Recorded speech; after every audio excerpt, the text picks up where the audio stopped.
How many of you have ever done this? Joey, Joey, Joey, Joey, Joey. He's not listening.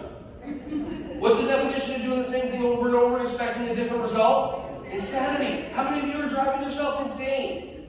And then you say, he's not listening. He's listening all the time. He hears you when you're on the phone in the corner of the room where you can't see that, where the camera can't see you, when you're voice texting your friends.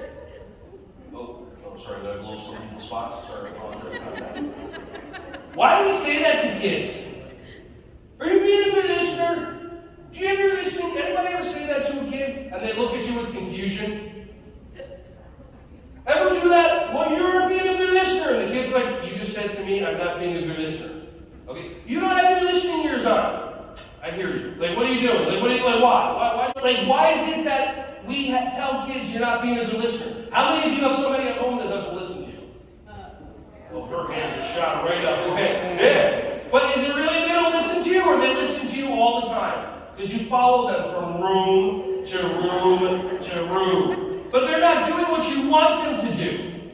Because you haven't figured out a way how to get them to choose to change their behaviors. That's what my behavior mastery was about.